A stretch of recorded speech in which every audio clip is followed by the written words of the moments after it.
What's going on, guys? Welcome back to another Marvel Spider-Man episode 13 Venom review. So, they finally did it. They finally put Venom in the show. And, overall, this episode, compared to the last two I reviewed, was not that bad. It was actually pretty good. Now, there are some things I can nitpick, like the fact that it's not Eddie Brock that the symbiote bonds to first, or the fact there's no clear motivation for the symbiote, and it just kind of doesn't make sense, and it kind of, well, it does make sense, but in a different, weird way. But anyway, let me explain it by reviewing it, obviously. So the episode starts off with Spider-Man, just swinging through the city again. He runs into Venom, and then they dish it out. He learns that his spider sense doesn't work because it adapted to it, obviously. And then after that fight, it cuts to Flash and Peter Parker trying to study for this test. Now, here's the thing. I really liked Flash in this episode, and honestly, I really do like Flash as a character. And honestly, he's probably the one character I feel like they didn't change too much. I feel like that Flash is kind of the same guy. He's the jock, he's the bully, that's his character. You can't really change that. That's who he is. But obviously, yes, he does, have a little bit of scientific knowledge sometimes. But not too much, which is why I like his character in this episode, especially. But it's cool. Peter's trying to help him study for this test so that he can play the game against their high school rival, which I was like, okay, that's cool. He's sitting there trying to help him study. I love that. And then one of the other quarterbacks from the other team comes, and they start, they're all mad at each other. Parker breaks it up. And remember that, because it's going to be a key thing to remember in this review and in the episode. So, after they're done studying, Peter goes to the high school. He runs into an old teacher, and Flash, and apparently he finds out that Flash passed his test, and Flash is all excited. He's giving Parker noogies and stuff. I like Flash when he's he's all excited and he's just kind of being like. When I think of Flash, when it comes to Peter Parker, I think of Flash as the douchey big brother to Peter Parker, almost. That's what I think of for Flash, for some reason, especially in this episode and in this series.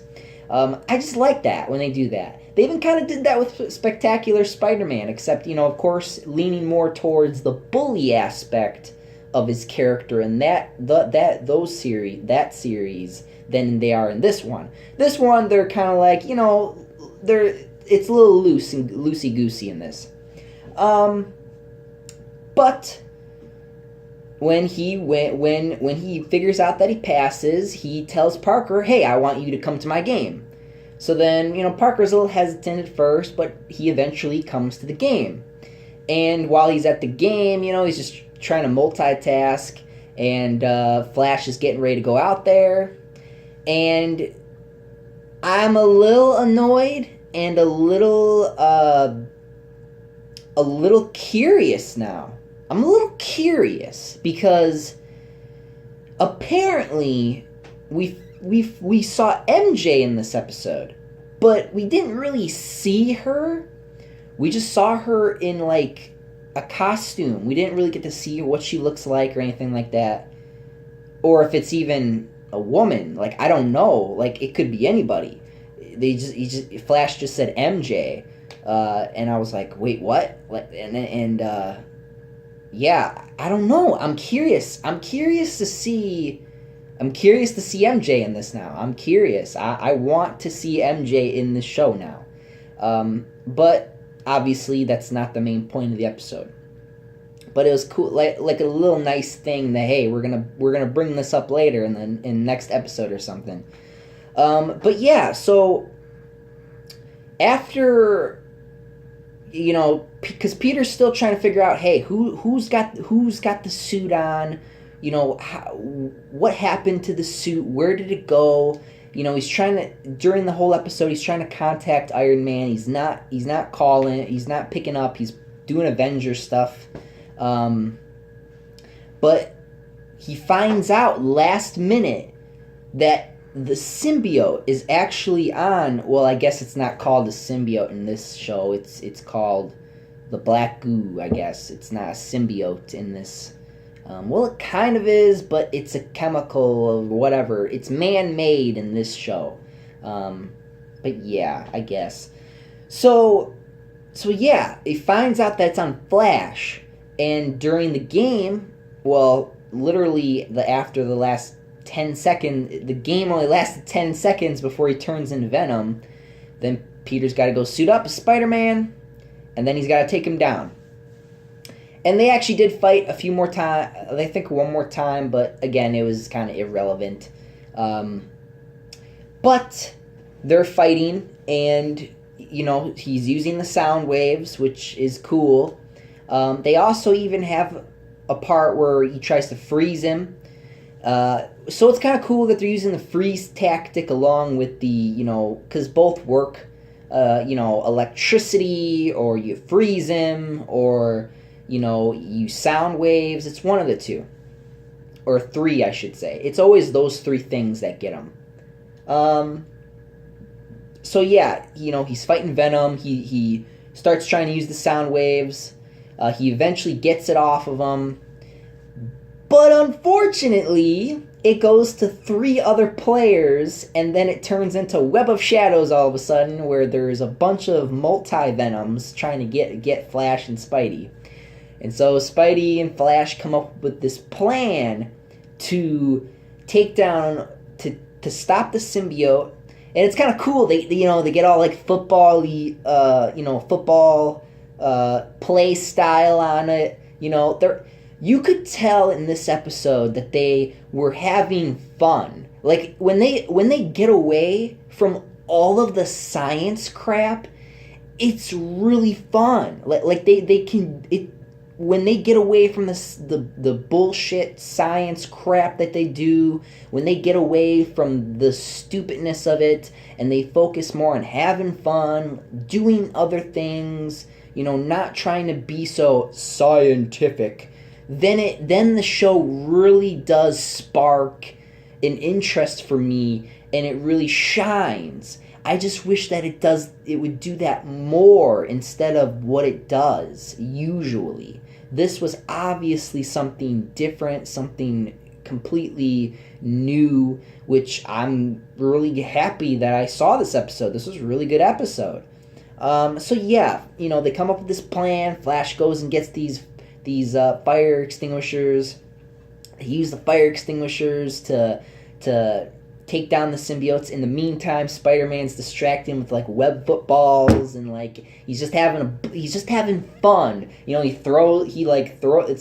It's cool. It's like a football game. Throws the ball. He's like going at the guy with the ball. He gets the ball. He's like touchdown. Like he's having fun, and you gotta give him more of that. You gotta give the person, the voice actor, the ability to have fun with the character, to explore the character, especially with his personality of, being Spider-Man and having fun and making jokes, so that he can get better at it in the future and give him better lines. It's not just relying on the voice actor, it's gotta also be on the people who are writing the story, who are writing the lines. So whoever, wrote this episode, this is what you need to focus on. Having fun. Not just being all scientific and mumbo-jumbo and crap like that. Especially like in the last 2 episodes where it didn't even make sense, and it completely ruined. Like it just ruined. It ruined science fiction. It's science fiction is good when you at least try to make it make sense. But anyway, back to the review. So yes, they stopped the Venoms.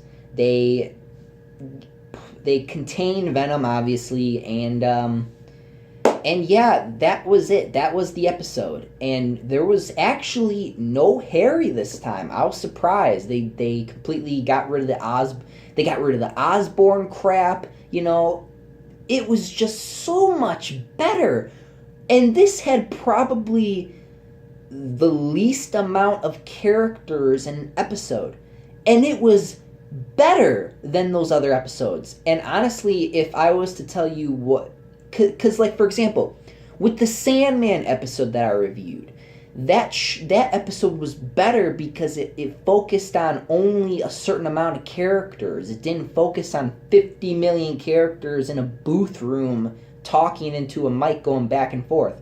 Instead, it's just Spider-Man, Flash, you know, and that's it. And Venom. There's nothing else you need. 3 characters. Maybe even 4 or 5 with like Max and the teacher at the end. But that's it. There's nobody else. And that's kind of a question, actually. I didn't question this in the last 2 episodes because this didn't spark my interest until now. Now, I'm not a huge Miles Morales fan, but I was asking the question, where was Miles? So we got introduced to him in episode 9 and 10, but the last 3 episodes, we don't see him. I don't know, it was a little weird.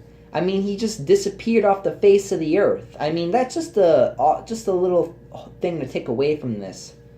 And the fact that this was a better episode than...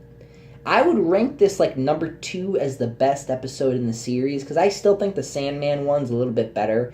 Maybe I would even have these 2 compete for number 1, but if I go back and watch them, maybe. But this was a good episode. This was a really good episode. I actually enjoyed this episode, even though it fucks with the lore of the Venom I prefer, Eddie Brock, of course. A lot of people prefer that. But yeah, this was surprisingly a good, entertaining episode. And that's the point. Be entertaining, not a pain in the ass, okay? Like that's what these people need to focus on, and I think that this show can get better. Obviously, they have been having some hiccups with the last 2 episodes, but hopefully they'll take from this episode and apply it to the future episodes. But anyway, guys, thank you for watching, and if you saw the episode, let me know what you think, and until then, I'm out of here. Up, and away. See you guys.